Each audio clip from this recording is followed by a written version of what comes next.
No conocía esta última canción que hemos cantado. La primera sí, y bueno, lo que quería deciros acerca de la primera es algo que ya Juan Pablo ha dicho, pero yo quizás voy a añadir otra cosa, así un poquito más de colmillo retorcido. Y es que la manera en la que mienten los creyentes es cantando. Así que ojo con lo que cantamos, porque luego hay que vivirlo. Pero esta segunda canción me ha hecho recordar un pasaje en Apocalipsis, capítulo 21, versículo 4. Y eso es el propio Juan escribiendo una visión que recibe de parte de Dios, es capaz de ver lo que sucederá en un futuro, en el cielo. Recordáis, versículo 21, el cielo, esa realidad que todavía no existe, que en un futuro existirá y descenderá, y lo dice, y vi un cielo nuevo y una tierra nueva, porque el primer cielo y la primera tierra pasaron y el mar ya no existe. Y aquí tenemos nuestras discusiones con el mar. Pero llega el versículo 4 y dice, Él enjugará toda lágrima de sus ojos. Y ya no habrá muerte, ni habrá más duelo, ni clamor, ni dolor, porque las primeras cosas han pasado. Así que fijaros lo que el Señor tiene por delante para todos aquellos que Él ha rescatado por medio de la obra de Cristo. Y esto en cierto modo tiene que ser nuestro anhelo para caminar en el día a día. Y aunque ahora mismo estoy aquí de pie delante vuestro, imaginaos que estamos sentados en una mesa alrededor y no es una manera tan formal de hablar con vosotros, sino que como si pudiésemos hacer un estudio bíblico centrado alrededor de la palabra. Esa es la idea que pretendo hoy, en esta tarde. Veo que muchos tenéis bolis, que os han dado cuartillas, que tenéis papel. ¿De qué vamos a hablar? ¿Cuál es el tema? ¿Lo sabéis? La idea es: vive reconociendo las limitaciones. Vive reconociendo las limitaciones, y nos vamos a centrar especialmente en una limitación, que es la limitación del tiempo. Y para eso nos vamos a ir a Eclesiastés, capítulo 7. Y fijaros, el tiempo es limitado. El tiempo es limitado. Hay varias franjas de edades entre los que estamos aquí presentes. Para algunos de nosotros el cumpleaños va más rápido que para otros. Se acerca a una velocidad que nos gustaría que fuese un poquito más lenta en algunos casos. Para otros de vosotros que sois más jóvenes y acabáis de cumplir 14, 15, parece que va a tardar una eternidad en llegar a los 16. Estáis como locos porque lleguen los 18. Estáis como locos por los 25, los 30. Ya a partir de los 30 ya la cosa va decayendo un poco. Pero fijaros, da igual cómo dividas el día, da igual la importancia que le des al tiempo, hay ciertas realidades que se aplican a todos y a todas las edades, y especialmente a todo lo que tiene que ver con el tiempo. Y sabéis, el día tiene solo 24 horas. Y es necesario saber gestionarlas si deseas ser eficiente. De ahí que vayamos a estudiar en esta tarde cómo vivir reconociendo las limitaciones, y especialmente las limitaciones que tienen que ver con el tiempo. Y fijaros, la gestión del tiempo apunta a la forma en la que cada uno organiza y planifica cuánto tiempo invierte en ciertas actividades específicas. En mi caso, yo estuve prácticamente 14 años trabajando en banca internacional, una empresa alemana. Entonces, ya sabéis que los alemanes no se caracterizan por su flexibilidad. Entonces, cada poco tiempo, cada X, teníamos curso tras curso acerca de la gestión del tiempo. Cómo mejorar los procesos, cómo dar más fluidez, cómo detectar los embudos, cómo solucionar todo este tipo de cosas. Pero no es lo que vamos a estar viendo en esta tarde, sino que la idea es que nos podamos centrar en lo que dice la palabra del Señor. Y fijaros, ¿sabéis cuál es el mayor enemigo del tiempo? ¿No es el aire acondicionado? Dejadlos, no sé por qué os estáis peleando. ¿Cuál es el mayor enemigo del tiempo? ¿No? Empieza por P. ¿No? Le sigue la O. Ah, perdón, la R. Ya no sé ni deletrear. Ahí está. Muy bien, mi Noemí. La procrastinación, esta palabra que es casi imposible de pronunciar bien. ¿En qué consiste la procrastinación? Eso que nadie sabe pronunciar, pero que todo el mundo sabe llevarla a cabo. ¿En qué consiste? Procrastinar es, con tal de no afrontar la tarea que tenemos encomendada, somos capaces de hacer 1000 cosas antes de aquello que tenemos que hacer. Incluso llegando a sentir lo importantes que estas distracciones pueden llegar a ser, fruto del autoengaño. En otras palabras, procrastinar significa aplazar, diferir en el tiempo, empujar adelante en el calendario una tarea que debes de llevar a cabo. En otras palabras, es dejar de hacer una cosa para hacer otra que no es tan importante como la que realmente tienes que hacer. Con lo cual la pregunta ¿es un problema de tiempo? ¿Es un problema de agenda? ¿O es un problema de actitud? Muy bien.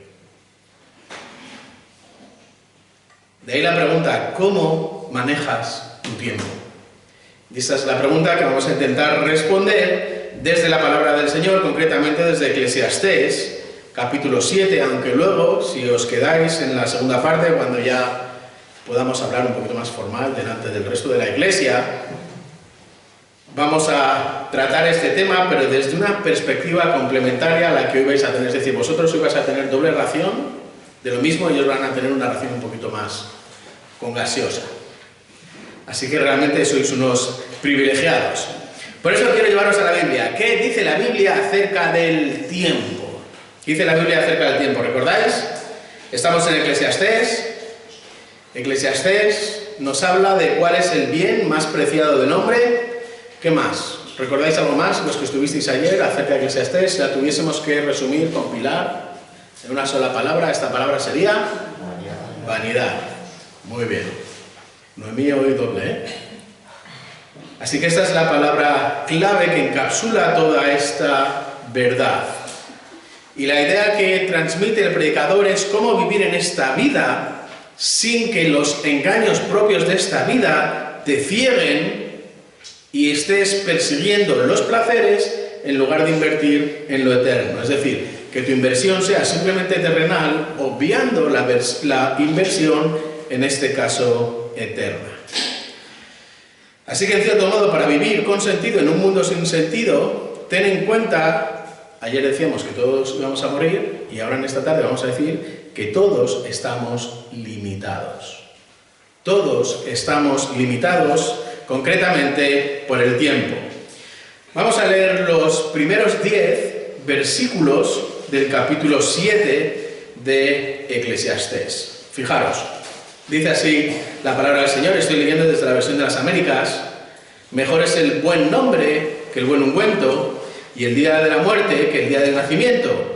Mejor es ir a una casa de luto que ir a una casa de banquete, porque aquello es el fin de todo hombre, y al que vive lo hará reflexionar en su corazón. Recordadme que luego os diga una anécdota de estos versículos unidos, cuando terminemos de leer, que ahora no quiero sonar profano. Versículo 3. Mejor es la tristeza que la risa, porque cuando el rostro está triste, el corazón puede estar contento. El corazón de los sabios está en la casa de luto, mientras que el corazón de los necios está en la casa del placer. Mejor es oír la reprensión del sabio que oír la canción de los necios. Porque como crepitar de espinos bajo la olla, así es la risa del necio, y también esto es vanidad. Versículo 7. Ciertamente la opresión enloquece al sabio y el soborno corrompe el corazón. Mejor es el fin de un asunto que su comienzo, mejor es la paciencia de espíritu que la altivez de espíritu. No te apresures en tu espíritu a enojarte, porque el enojo se anida en el seno de los necios. Versículo 10. No digas, ¿por qué fueron días pasados mejores que estos? ¿Por qué? Pues no es sabio que te preguntes sobre esto.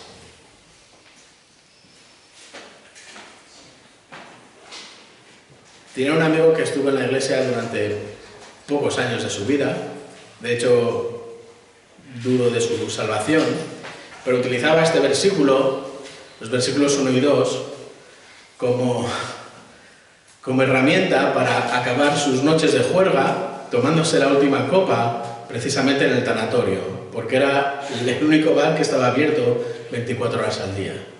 Y por eso decía que era mejor ir a la casa de luto que ir donde hay un banquete.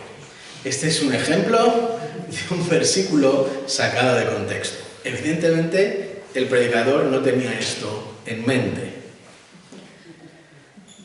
Así que vamos a volver donde estábamos. Borrad esto de vuestra mente. ¿Cómo vives en un mundo sin sentido? Y aquí mi amigo nos puede ayudar.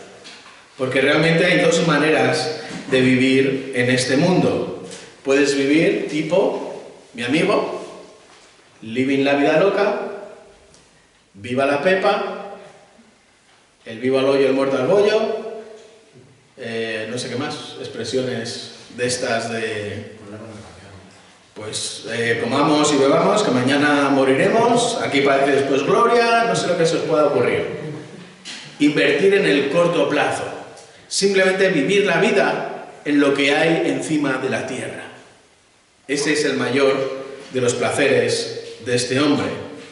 O por otro lado, podemos vivir como el autor, el predicador, nos presenta en este capítulo 7. Fijaros, Salomón en el capítulo 7 va a presentar cómo vivir sabiamente.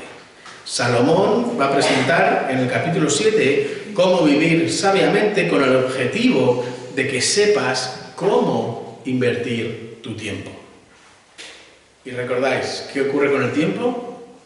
El tiempo es limitado. Entonces, como un bien limitado, ¿cómo lo inviertes de acuerdo a lo que dice la palabra del Señor? ¿Cómo puedes vivir sabiamente, invertir sabiamente tu tiempo? Pues fijaros, el autor, el predicador, Salomón, nos da dos verdades. La primera es: reconoce que el tiempo es limitado, versículos del 1 al 6. Reconoce que el tiempo es limitado. Y en segundo lugar, y será el segundo punto que veremos, reconoce que tú eres limitado. Versículos del 7 al 10. El tiempo es limitado, versículos del 1 al 6. Tú eres limitado, versículos del 7 al 10. En otras palabras, Dios tiene un plan perfecto que limita con el tiempo y que limita con tu incapacidad de conocer como Él conoce. En otras palabras, no sabes nada del tiempo y no sabes nada del plan de Dios acerca de tu vida. Conocemos ciertas verdades, pero no conocemos todos los detalles. Ayer veíamos que todos íbamos a morir. El cómo y el cuándo no lo sabemos, pero recordáis, íbamos al Salmo 139 y sabemos y conocemos que Dios tiene un plan y que en tu libro se han escrito todos los días de mi vida. Y este mismo que ha escrito este libro es el mismo que conoce el número de cabellos que tenemos en nuestra cabeza. Así que vamos con la primera verdad. El tiempo es limitado, versículos del 1 al 6. Y fijaros, tu tiempo está limitado. Tu tiempo está limitado. No vas a vivir eternamente en este cuerpo. Y conocer esta verdad es importante. Pero no simplemente conocerla, sino que aquí volvemos a hacer referencia al vivirlo. No simplemente tienes que conocer que tu tiempo es limitado, que tu cuerpo es limitado, sino que tienes que vivir esta realidad, tienes que experimentar esta realidad. Y recordáis, como nos ha dicho también Juan Pablo hace unos minutos, este es el concepto hebreo de la sabiduría, y cada vez que veamos sabiduría, especialmente en el Antiguo Testamento, tenemos que en nuestra mente cambiar esa palabra por obediencia. Y esto es lo que nos presenta aquí precisamente el predicador. Vives sabiendo, reconociendo que tu tiempo es limitado. Por eso nos dice el versículo 1, mejor es el buen nombre que el buen ungüento, y el día de la muerte que el día del nacimiento. Y conocemos la importancia de la primera parte del versículo, mejor es el buen nombre que el buen ungüento. En otras palabras, la mujer del César no solo ha de serlo, sino parecerlo. Es decir, aquí yo creo que no hay mucho más que explicar. Comprendemos la importancia del honor, comprendemos la importancia de tener un buen testimonio, de que otros piensen bien de nosotros. Hasta aquí no hay nada novedoso. Pero ¿qué ocurre con la segunda parte del versículo? Y el día de la muerte que el día de nacimiento. ¿Es mejor el día de la muerte que el día de nacimiento? ¿Piensas en la muerte realmente como el final de la vida? Porque esto sería un error. La muerte es el inicio de la vida verdadera, algo que ya vimos también ayer. Y si Dios te ha salvado al morir, comienzas a vivir, como hemos visto en Apocalipsis 21:4, sin pecado. Y eso es algo que en nuestra mente es difícil de poder comprender. Esa realmente es la vida verdadera, vivir sin la influencia del pecado, vivir sin tener que pelearte contigo mismo, vivir sin la influencia de otros dentro de la iglesia, fuera de la iglesia, que están machacándote con el pecado, vivir sin pecado, poder tener una relación perfecta, en este caso con Cristo, sin el pecado por el medio, poder tener una relación perfecta con aquellos que son tus hermanos, sin el pecado por el medio. Esto es algo que nunca nadie hemos experimentado aquí, en la tierra. Por eso la muerte es el inicio de la vida, no es el final. Pero, si no estás con Cristo, tu vida será de una calidad inferior, bastante inferior, hasta el punto que tu vida eterna será en el infierno. Y esa es una palabra que no es fácil de pronunciar y es una palabra que no es fácil de escuchar. ¿Qué ocurre en el infierno? ¡Buah! En el cielo te vas a aburrir, en el infierno nos lo vamos a pasar. El infierno es un sitio divertido. Nos vemos, como decía, había una canción en nuestra época ya de abueletes. Nos vemos en el infierno, un buen lugar para conocernos. El mejor sitio para dos tipos que vivieron sus vidas con el dedo en el gatillo. Me conocerás por mis botas de montar, te conoceré por tu negro caminar y esa sonrisa de pandillero juvenil. Dinamita para los pollos. Decía, espero encontrarte buscando jaleo, la nariz sangrando y rodando por el suelo. Si llegas antes, guarda algo de pelea para mí. Yey, yey, yey. Me parece que sería. Ese es uno de los mayores engaños de Satanás. Ese es uno de los mayores engaños de Satanás. El pensar que todo lo que tiene que ver con Dios es aburrido, sin embargo, todo lo que tiene que ver con el mundo es divertido. Y esto especialmente para los que sois un poco más jovencitos, cuanto antes rompáis con esta mentira, mucho mejor, porque os ahorraréis años de haber invertido en lugares equivocados, cuando la inversión correcta está en las cosas del Señor. Y aquí esto es un poco consejo de abuelo cebolleta, pero viene en la palabra, y es la verdad. Luego vendrán los arrepentimientos de haber invertido ciertos años en lugares donde no eran los adecuados, escuchando música que no era la más adecuada tampoco, como podéis haber observado.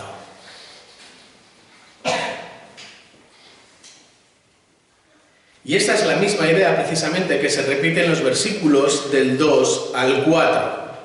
Y el predicador lo va a ejemplificar en este caso con un contraste entre el sabio y el necio.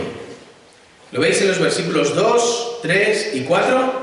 El sabio y el necio, y estas son dos figuras que si habéis leído el libro de Proverbios son recurrentes, el sabio y el necio, y son la contraposición, son la noche y el día, es el blanco y el negro, es el agua y el aceite. No se pueden mezclar. Así que invierte tu tiempo como los sabios, o con los sabios, versículos 2 y versículo 4, y no lo hagas con los necios, versículo 5 y versículo 6. De hecho, fijaros cómo lo dice en este caso, versículos 5 y versículo 6. Mejor es oír la reprensión del sabio, reprensión, que la canción de los necios. Porque como el crepitar de espinos bajo la olla, así es la risa del necio, y también esto es vanidad. Fijaros, el necio vive de espaldas a la realidad de que el tiempo es finito. Y se enzarza en living la vida loca, pero su risa, fijaros lo que dice, es como el crepitar de los espinos cuando arden. ¿Qué significa esto? ¿Qué ocurre con las hogueras? Arden y después, ¿qué queda? Nada. ¿Qué se hace con la ceniza? Se tira, se hace un agujero, se mete, abono, pero no vale para nada. Lo que había ya no existe. Lo que formaba parte de la hoguera ha terminado desapareciendo. No queda absolutamente nada. Así que los que invierten en la risa de los necios, su resultado va a ser nada. Su resultado va a ser nada. Por eso la vida limitada por el tiempo, la vida limitada por la muerte, te enseña o te debe enseñar, o debe comenzar a enseñarte también ahora en los momentos iniciales de tu vida, a invertir en las cosas que son adecuadas, a invertir en lo correcto, a invertir en lo eterno. Y estés en la época de vida en la que estés, estás invirtiendo en lo eterno. Muchos de vosotros sois hijos todavía. Estáis invirtiendo en lo eterno. Los que estáis casados y sois padres o madres o estáis casados simplemente, tú, tu familia, tu esposa, tu marido, estáis invirtiendo en lo eterno. Estás haciendo que tu familia invierta en lo eterno. Has aprendido las lecciones que nos ha presentado el predicador acerca de la realidad de la muerte. Has aprendido las realidades del predicador que nos ha dado en los versículos 1 y 2. Has experimentado lo que supone cuando una persona cercana a ti muere. Has experimentado lo que sucede cuando un amigo muere, cuando alguien en la iglesia muere. Porque no solo el tiempo es limitado, como hemos visto en los versículos del 1 al 6, sino que en segundo lugar, y este es nuestro segundo punto, tú también eres limitado. Versículos del 7 al 10. Tú también eres limitado. Recordad que Salomón, o el predicador, escribe el capítulo 7 para presentarte precisamente cómo debes vivir sabiamente, con el objetivo de que sepas cómo invertir tu tiempo. El primer punto es, el tiempo es limitado, versículos 1 al 6, y ahora vamos a ver en los versículos del 7 al 10, que tú también eres limitado. Y esta es otra lección valiosa. Ni lo sabes todo, ni lo vas a saber todo nunca. Da igual que sigas cumpliendo años. Fijaros, en este caso Job, capítulo 28, del versículo 20 en adelante. ¿De dónde viene pues la sabiduría? ¿Y dónde está el lugar de la inteligencia? Está escondida de los ojos de todos los vivientes y oculta a todas las aves del cielo. El Abadón y la muerte dicen, con nuestros oídos hemos oído su fama. Versículo 23. Dios entiende el camino de ella y conoce su lugar. No lo sabes todo, ni lo sabrás todo. De hecho, el predicador se ha dado cuenta que no sabe todo y que con la sabiduría que tiene no puede llegar a comprender todo lo que sucede. A lo largo de vuestra vida, si no habéis sufrido ya, vais a sufrir muchas injusticias.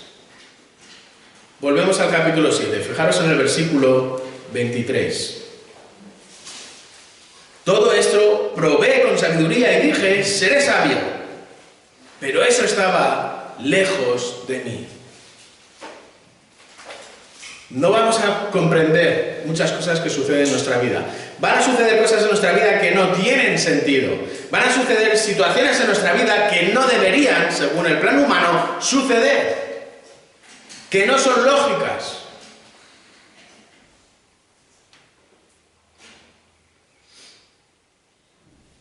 Así que saber que el tiempo es limitado y saber que tú también eres limitado va a ayudarte en que no bajes la guardia. Va a ayudarte en que no bajes la guardia y por lo tanto sepas que si Dios te ha salvado, no te permite vivir como vive tu vecino bajo el lema de viva la Pepa. Por eso el predicador te presenta, fijaros, 4 peligros que denotan tu limitación. 4 peligros que denotan tu limitación, versículos 7, 8, 9 y 10. 4 peligros que denotan o que te ayudan a ver tu propia limitación. Fijaros, versículo 7. El mal uso del dinero. Versículo 7, el mal uso del dinero. Y fijaros, aquí no tienes que ser rico para usar mal el dinero. Puedes ser pobre como una rata, bueno, como un estudiante, y usar mal el dinero. Puedes ser pobre como un estudiante y amar el dinero por encima de todo. Puedes ser rico y amar el dinero. Fijaros el versículo 7. Ciertamente la opresión enloquece al sabio y el soborno corrompe el corazón. Es decir, el dinero acaba con muchos cuando no se sabe manejar de una manera correcta. Y según vayáis creciendo, los que sois un poco más jovencitos, muy probablemente vais a ver cómo el mal uso del dinero arruina familias, cómo el mal uso del dinero arruina matrimonios, cómo el mal uso del dinero arruina a personas.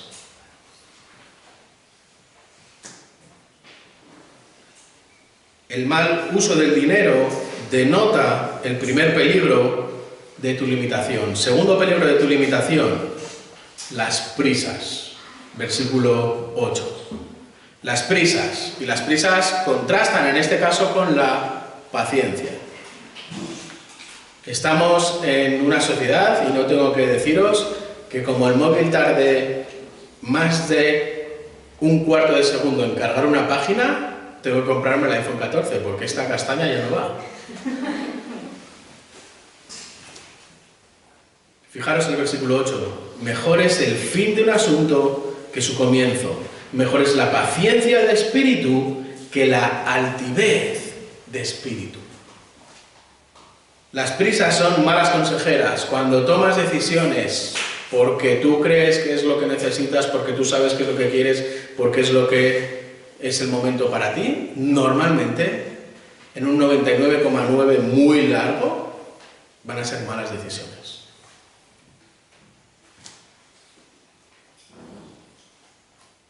Así que es mejor en muchas ocasiones no responder inmediatamente. Es mejor en muchas ocasiones no correr. Es mejor no apresurarte. Es mejor parar. Pensar y ejercitar la paciencia. Eso te va a ahorrar muchos dolores de cabeza. Así que tanto el mal uso del dinero como la mala gestión del tiempo, las prisas, denotan 2 de los 4 peligros de tu limitación. Versículo 8. Versículo 9. Tercer peligro, la ira. O como dicen los mexicanos, la mecha corta. No te apresures en tu espíritu a enojarte, porque el enojo se anida en el seno de los... ¿Pone sabios en vuestra Biblia? De los necios. La mecha corta, la ira. ¿Qué ocurre en estos casos? Que la frustración acabará dominándote. Una mala gestión del dinero, una mala gestión del tiempo te lleva directamente a la ira, a la mecha corta, a la frustración que te va a comenzar a dominar y que va a comenzar a impregnar tu vida. Cuarto y último peligro que denota tu limitación, lo vemos en este caso en el versículo 10 y lo podemos catalogar o etiquetar en este caso como la nostalgia. La nostalgia, el mirar o anhelar el pasado. Fijaros, versículo 10. No digas, ¿por qué fueron los días pasados mejores que estos? Pues no es sabio que preguntes sobre esto. Quizás ahora todavía no, porque la capacidad que tienes para mirar atrás es relativamente corta. Porque la memoria, esta semana había un artículo en una revista de estas de investigación que intentaban explicar por qué nadie recuerda nada de lo que ha sucedido desde el momento en que tenía 3 años hasta el momento del nacimiento. En mi caso yo no me acuerdo cuando tenía 7, casi ni cuando tenía 10, así que por eso os digo que en muchas ocasiones, ahora cuando todavía eres relativamente joven, el mirar para atrás casi no tiene sentido porque es un recorrido muy corto. Pero según vayas avanzando en el tiempo, ese recorrido va avanzando. Entonces, la tendencia a mirar atrás o la querencia a mirar atrás no es sabia. Mirar, anhelar el pasado, la nostalgia, no es sabio. Y llegará ese momento en el que tenderás a pensar en el pasado y de esa manera no afrontarás el presente, ni mucho menos el futuro. Y la nostalgia va a hacer que en muchas ocasiones procrastines. Y te quedes en, ay, qué bien vivía yo hace X años. Ay, qué feliz era cuando estaba en la universidad. Puf, en el instituto yo sí que era el rey. O la reina, lo que sea. Y entonces dejarás de pensar en el presente, dejarás de pensar en el futuro eterno. Por eso Dios ha puesto eternidad en el corazón del hombre, capítulo 3, versículo 11. Así que fijaros, Salomón en el capítulo 7 nos ha presentado cómo vivir sabiamente para que sepas cómo invertir tu tiempo. Y lo ha hecho en primer lugar sabiendo que tu tiempo es limitado, versículos del 1 al 6, y en segundo lugar sabiendo que tú mismo eres limitado, versículos del 7 al 10. Pero ahora os quería llevar muy brevemente a la misma realidad, en este caso en el Nuevo Testamento. La misma realidad en el Nuevo Testamento. Y para eso me gustaría que fueseis a Tito, capítulo 2. Tito, capítulo 2. ¿Recuerdas que Pablo está escribiendo a Tito? Tito no es el diminutivo, es su propio nombre, no es un apodo, sino que realmente Tito es Tito. Y la idea que tiene es aclararle o hacerle ver cuál debe ser su conducta. Y Tito es el anciano, el pastor que Pablo deja en la iglesia de Creta, o más bien en la isla de Creta, para servir en varias iglesias, y por eso le tienen que recordar cómo debe ser su conducta en la iglesia local, cómo debe ser la conducta de los miembros en la iglesia local y cómo deben también los miembros de la iglesia vivir en el mundo. Y para eso ocupa cada uno de los 3 capítulos que tiene esta carta. Pero fijaros, me gustaría que nos centrásemos en el capítulo 2, versículos del 11 en adelante. Capítulo 2, versículos del 11 en adelante. Y fijaros, comienza versículo 11, diciendo: porque la gracia de Dios se ha manifestado trayendo salvación a todos los hombres.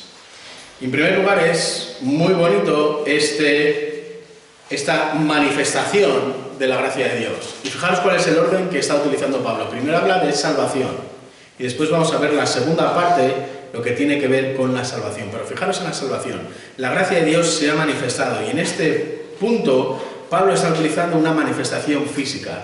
Es como cuando entráis en una habitación que está completamente a oscuras y le das al botón del interruptor y hay una pequeña llamarada imperceptible dentro de los focos LED, lo que sea que tengas en la habitación, y en ese momento se abre la luz. Esta es la misma idea. Es un cambio radical. Lo que antes era oscuridad, la salvación ahora mismo trae luz, trae un cambio total. Y esta gracia que se ha manifestado de una manera física, Pablo está apuntando en este caso a Cristo. Así que el énfasis de la salvación por gracia está en el autor y no en el receptor de la salvación. Y es muy interesante cuando Pablo sigue escribiendo a Tito y le dice que esto ha sucedido para traer salvación a todos los hombres. Y a todos los hombres, el propio contexto de Tito y concretamente el capítulo 2 es suficiente para entender que no está hablando de una salvación universal a todos los hombres. Porque en el capítulo 2 está utilizando la estructura de una familia de la época y se dirige a los ancianos y ancianas, hombres y mujeres adultos, después a los jóvenes, hombres y mujeres más jóvenes en edad, e incluso a los que no eran considerados como personas, que son los siervos. Y en este caso el Evangelio ha traído salvación a todo el hombre, sin distinción de sexo, de edad o de cualquier estatus social en el que se encuentre. Por eso el primer paso y la primera pregunta que te tienes que hacer es si eres salvo. Has sido salvado.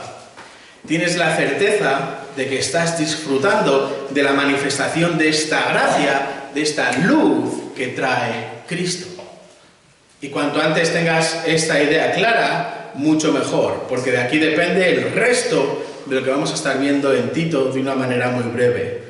Recordáis que Cristo es la respuesta al Evangelio, la palabra de Dios gira, pivota y está cimentada en la obra de Cristo para traer salvación a sus hijos.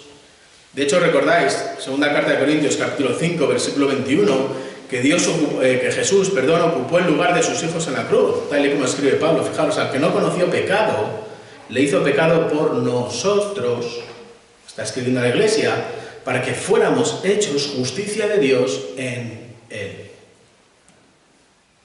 Y no solo ocupó el lugar de sus hijos en la cruz, sino que murió y resucitó. Fijaros, la primera carta de los Corintios, capítulo 15, capítulo precioso, que tiene que ver con la muerte y sobre todo con la resurrección. Nos dice que fue sepultado y que resucitó al tercer día conforme a las Escrituras, es decir, cumpliendo todo lo que el Antiguo Testamento y todas las promesas decían acerca de Él. Así que si este es tu estado, un estado en el que desconoces de una manera salvadora quién es Cristo, tienes que venir a Él y arrepentirte y creer, confesar que no soy digno de tu gracia, que por mis medios no voy a llegar, no voy a alcanzar absolutamente nada, que necesito ver esa manifestación de la luz que es Cristo en mi vida. Cuando está escribiendo a los romanos, recordáis, capítulo 10, versículo 9, dice que si confiesas con tu boca a Jesús por Señor y crees en tu corazón que Dios lo resucitó de entre los muertos, entonces y solo entonces serás salvo. Así que si no has venido a Cristo, realmente este es el peligro más grande que existe en tu vida. Es que tu vida ahora mismo está destinada hacia la condenación eterna en el infierno. Por eso es importante que conozcas esta realidad y cuanto antes tengas esta idea clara de hacia qué dirección está yendo tu vida, puedas, en este caso, clamar a Dios por ayuda para llegar a la salvación por medio de la gracia. Así que la gracia de Dios trae dos efectos. Por un lado, la salvación y por otro, lo que se conoce como la santificación, es decir, cómo la salvación nos ayuda a vivir de una manera práctica, que es lo que está relacionado precisamente con nuestro manejo del tiempo. ese tiempo que hemos visto que está limitado y ese tiempo que también nos ayuda a saber que nosotros, como nos ha dicho el predicador en el capítulo 7 de Eclesiastés, estamos también limitados. Y fijaros la segunda parte, versículos del 12 al 14. La gracia no se limita exclusivamente a la salvación, aunque sí, la salvación es la máxima expresión de la gracia de Dios en Cristo, pero también implica una vida de obediencia a aquel que en primer lugar es tu Salvador y después se convierte en el Señor, el dueño de tu vida. Y fijaros, la gracia nos enseña cómo vivir en la santificación. Versículos 12, 13 y 14 de Tito capítulo 2. Y vamos a leerlos. Tito capítulo 2, versículos 12, 13 y 14. Fijaros, enseñándonos que negando la impiedad y los deseos mundanos, vivamos en este mundo sobria, justa y piadosamente, aguardando la esperanza bienaventurada y la manifestación de la gloria de nuestro gran Dios y Salvador, Cristo el Señor, quien se dio a sí mismo por nosotros para redimirnos de toda iniquidad y purificar para sí un pueblo para posesión suya, celoso de buenas obras. Y fijaros si es importante que cuando termina de escribir esto Pablo, mirad el versículo 15. Esto habla, exhorta y reprende con toda autoridad. Que nadie te regatee. Eso es lo que significa esta palabra menospreciar. Que nadie te haga un quiebro y se vaya por otro lado. No permitas que nadie te toree, le está diciendo Pablo a Tito. ¿Cómo vivir en este mundo? Versículo 12, fijaros, comienza con las cosas que no debes hacer. Niega la impiedad y los deseos mundanos. ¿Cómo debes de vivir en este mundo? Sin dejar que el mundo te contamine. ¿Cómo? ¿Cómo puedo vivir en el fango sin salpicarme? ¿Cómo puedo cruzar un río sin mojarme? Y esto es lo que Pablo le recuerda a Tito. ¿Cómo? Negando, rechazando en este caso. Y esto es algo que tú debes de hacer. Tienes que poner de ti mismo, tienes que poner de tu parte. Y aquí Pablo le está recordando a Tito, esto no va a salir automáticamente de ti. Tienes que trabajar. Tienes que esforzarte en vivir en este mundo sin que este mundo te salpique. Tienes que esforzarte en que, a pesar de lo que te digan en clase, todo lo que esté contrario o lo que sea contrario a la palabra del Señor, vas a tener que regurgitarlo en el examen o escribirlo, lo que sea, pero vas a saber que esa no es la verdad absoluta. Y lo que sí debes de hacer, ¿qué es? Fijaros, tienes que vivir de una manera sobria, es decir, con un equilibrio personal y en lo personal, en todas las facetas de tu vida, es decir, que no seas un actor. ¿Qué hacían los actores? Especialmente en el momento en el que Pablo está escribiendo, se colocaban una careta, la llamada hipocresía, y si veías la cara feliz, el actor daba la sensación de que estaba feliz, por dentro podía estar llorando. Si se ponía la cara triste, la careta triste, parecía que estaba triste, y por dentro podía estar muriéndose de la risa. No vivas vidas paralelas. No vivas de una manera de 11 a 1 el domingo y el resto de la semana con los de Living la Vida Loca. Sino que vive de una manera sobria, sin caretas, sin dobleces. Compórtate de la misma manera en la iglesia, en tu casa, en el instituto, en la universidad o en el trabajo, o donde sea que el Señor te ha colocado.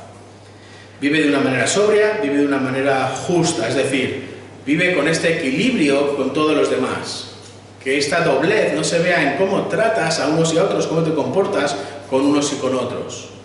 No seas el tío más majo del mundo en el trabajo o en clase, y cuando llegas a casa seas la persona más arisca que existe. Vive de una manera sobria, sin dobleces, vive de una manera justa, con este equilibrio constante. Y en tercer lugar nos dice piadosamente, es decir, con un equilibrio que busca el beneficio y invertir en las cosas de Dios. Lo que no debes de hacer, lo que tienes que rechazar y cómo tienes que vivir. En segundo lugar, cómo vivir para la eternidad, versículo 13. ¿Estás viviendo fascinado por la eternidad o estás viviendo deslumbrado por este mundo?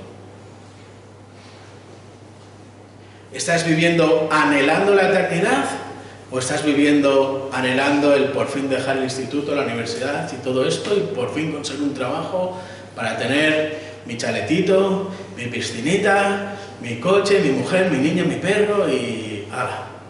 Y luego pensar en jubilarme y en irme a Estepona y a tumbarme, a inflarme a caipiriñas. ¿Estás viviendo fascinado por la eternidad o sigues atado por el mundo? Hubo un autor, Jonathan Edwards, que en una de sus resoluciones dijo que, o pidió en este caso a Dios, que sellara, que grabara la eternidad en sus ojos.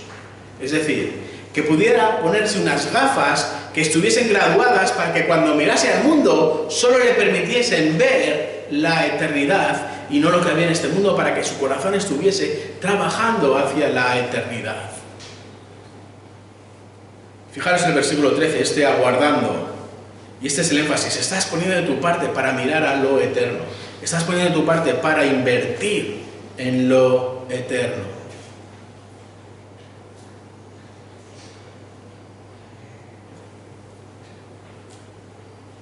Versículo 13 nos habla de la esperanza bienaventurada. Y en muchas ocasiones, ¿sabéis cuál es el peligro dentro de la iglesia? Que hemos perdido esta fascinación por la vida eterna. Hemos perdido este amor por lo que hemos cantado en la segunda canción. Hemos perdido esta visión absoluta de lo que va a ser la eternidad y cómo nuestro corazón tiene que anhelar precisamente ese tiempo. No vivimos anhelando la eternidad, al contrario, no queremos morir nunca. Ese es el problema. Ese es el problema. Ya no gritamos Maranata, ven Señor, ven pronto. Al contrario, quieto, tranquilo, quiero vivir mi vida. Quiero ver a mis hijos, quiero ver a mis nietos. Quiero disfrutar de la jubilación. Quiero disfrutar por fin de la casa de mis sueños. Tranquilo, no vengas, al final ya hablamos. Ya no gritamos Maranata, ven Señor, ven pronto. Ven ya, no tardes ni un segundo. Ese ya no es el grito en nuestras vidas. Por eso recupera la fascinación por la manifestación de la gloria de nuestro gran Dios y Salvador, Cristo Jesús. Versículo 13. Cómo vivir en este mundo, versículo 12, qué cosas hacer, qué cosas no hacer, es lo que hemos visto. Cómo vivir para la eternidad, versículo 13, fascinado por la eternidad en lugar de deslumbrado por el mundo.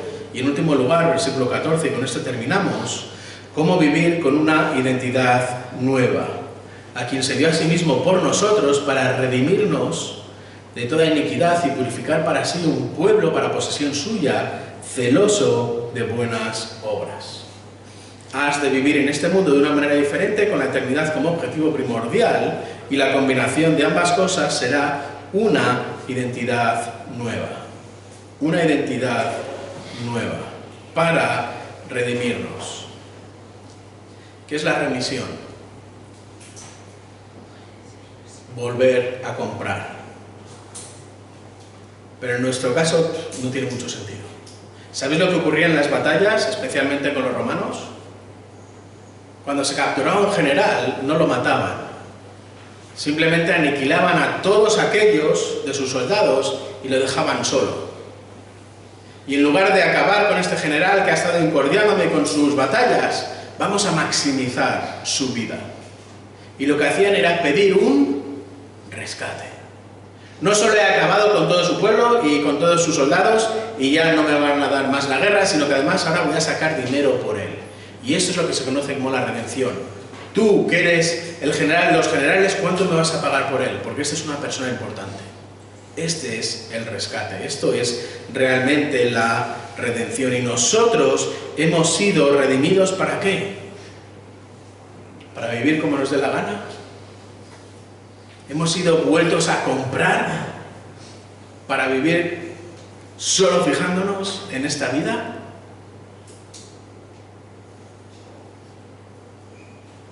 tienes estos ingredientes en tu vida, es aquí donde estás invirtiendo.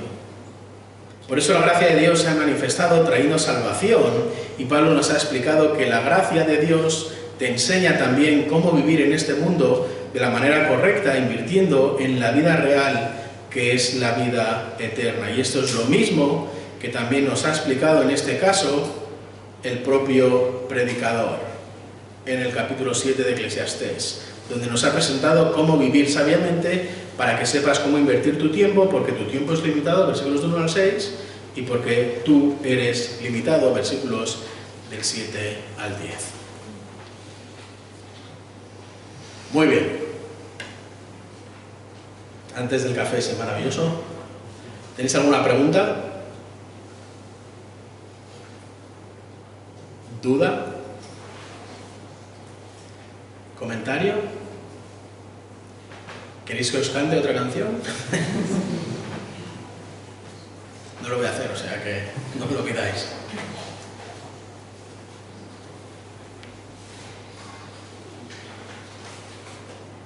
¿No?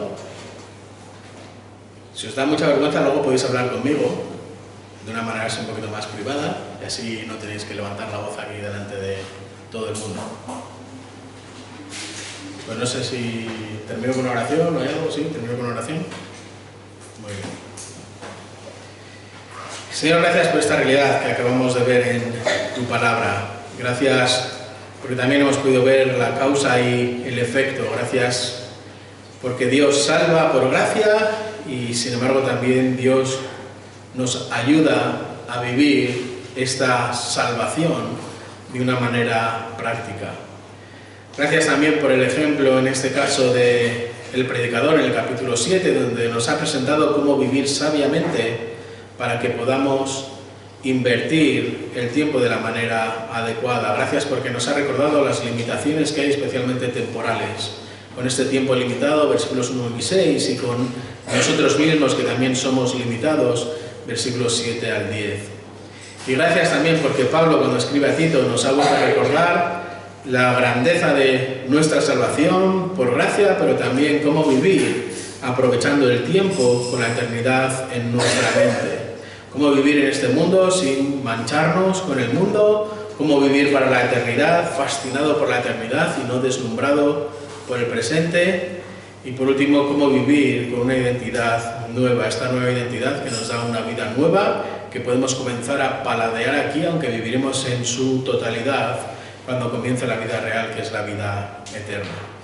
Así que ayuda, Señor, a mis hermanos a poder vivir de la manera adecuada, utilizando bien el tiempo, pero sobre todo y especialmente, en primer lugar, siendo salvados por Dios, por medio de la obra de Cristo, y luego ejerciendo esta vida de una manera correcta, con los enfoques y fijando nuestra vida en lo adecuado. Bendice a mis hermanos aquí, también el tiempo que vamos a disfrutar ahora. En el nombre de Jesús. Amén.